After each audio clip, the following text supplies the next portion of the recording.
40 degree তাপমাত্রার মধ্যে দেন আমি ছাতা নিয়ে যাইতেছি। যে আগে দেখতাম যে আমাদের গ্রাম অঞ্চলে কিন্তু মুরব্বী চাচারা দাদারা দেখতাম যে ওইরকম ছাতা নিয়ে কিন্তু বাজারে যাইতো। এই যে বাবুল ভাই 40 ডিগ্রি তাপমাত্রার মধ্যে তারে রোদ্রে কিছুই করতে পারে না ভাই, বিশ্বাস করেন ভাই। দেখেন আমি ছাতি নিয়ে এসেছি, এই দেখেন শ্যামাটা দেন আমাকে, ওই যে ওরে বাবা রে বাবা।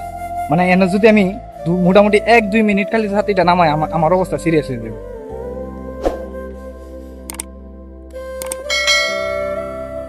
আসসালামু আলাইকুম প্রিয় দর্শক, আশা করি সবাই ভালোই আছেন। আমরাও আছি ভাই ভালোই। 40 ডিগ্রি তাপমাত্রার মধ্যে দেন আমি ছাতা নিয়ে যাইতেছি। যে আগে দেখতাম যে আমাদের গ্রাম অঞ্চলে কিন্তু মুরব্বী চাচারা দাদারা দেখতাম যে ওইরকম ছাতা নিয়ে কিন্তু বাজারে যাইতো। এই যে বাবুল ভাই 40 ডিগ্রি তাপমাত্রার মধ্যে তারে রোদ্রে কিছুই করতে পারে না ভাই, বিশ্বাস করেন। তবে বাবুল ভাইয়ের একটা মানে সিক্রেট বিষয় আমি বলে দিই, বাবুল ভাইয়ের একটা ছেলে আছে আল্লাহর মার, বিয়ে করে গেছে, বজিবত আছে। সেই হিসাবে ওনার কিন্তু চেহারা কালা হোক সমস্যা নেই, আমরা রংটা ধরে রাখতে হবে, কারণ আমরা টাকা পয়সা নাই। সেই হিসাবে রং ধরে পুঞ্জি যদি এটা বউটো মিলে নাকি খারাপ কইছি এখন 42 ডিগ্রি তাপমাত্রার মধ্যে যদি বাবুল ভাই এই দেন বাজার নিয়া ভাই কি বলবো, এই যে আকাশটা দেয় একদম নীল, ওই যে আরেক ভাই যাইতেছে, ওরও কিন্তু রোদ লাগে না, ওরও জীবতান আছে। মানে আমরা সিঙ্গেল, এরা সবই মিঙ্গেল। কি আর করাম ভাই, অবস্থা সিরিয়াস। যে একটা তাপমাত্রা বাবা রে বাবা। বল ভাই তুমি গরম লাগে না?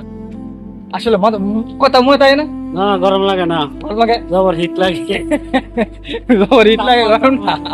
আচ্ছা থাক কি ভাই, খারাপ দেখি এলে ভাই লগে যে কি করবে তোমার গরম করে, গরম করে না ঠান্ডা? ঠান্ডা লাগে বলে ভাই। দেখেন আমি ছাতি নিয়ে এসেছি, এই দেখেন শ্যামাটা দেন আমাকে, ওই যে ওরে বাবা রে বাবা। মানে এনে যদি আমি মোটামুটি 1-2 মিনিট খালি ছাতিটা নামাই আমার অবস্থা সিরিয়াস হয়ে যাবে। আমি রোদ সহ্য করতে পারি না ভাই। কি অবস্থা ভাই, মানে এরকম একটা অবস্থা বাবা রে বাবা। যাক, কষ্টের মধ্যে হাসতে হয় কারণ আমরা প্রবাসী। যাই হোক, এই তাপমাত্রার মধ্যে এখন বাবুল ভাই আমি কিছু নিছি, সবজি টবজি নিলাম আর কি অল্প করে। ছাতি দিন বাতাস শুকায় লেগেছে। মানে যদি রোদটার মধ্যে এই বাতাসটা বর্তমানে আছে, এই বাতাস যদি না থাকতো তাহলে কিন্তু ইয়া করা যেত না, হাঁটা যেত না এরকম অবস্থা। পাকিস্তানি ভাইদের পিছন দিয়ে দেখতেছেন ভিডিও করে।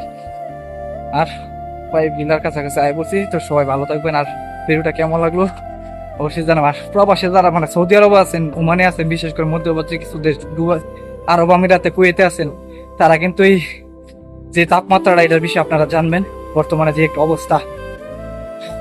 আর একটা জিনিস দেখাই, এই যে এখানে যে চুলগুলা দেখতেছেন না, এটা কিন্তু আসলে মূলত এই যে ধুম্বা বা পেয়ারা দিয়ে ধুম্বার চুল দিয়ে এটা বানানো হয়েছে। খুব সুন্দর ইয়ে আর কি। যাক, তো সবাই ভালো থাকবেন, সুস্থ থাকবেন। আবারও দেখা হচ্ছে নতুন কোনো ভিডিও। তার আমার চ্যানেলে আসলে পেজের মধ্যে ভালো করে ভিডিও দিতে পারি না বর্তমানে, মানে কাজের চাপের মধ্যে আছি প্রচুর। ঠিক আছে, প্রচুর প্রচুর চাপ পাই কাজের। তো সবাই ভালো থাকেন, আল্লাহ হাফেজ।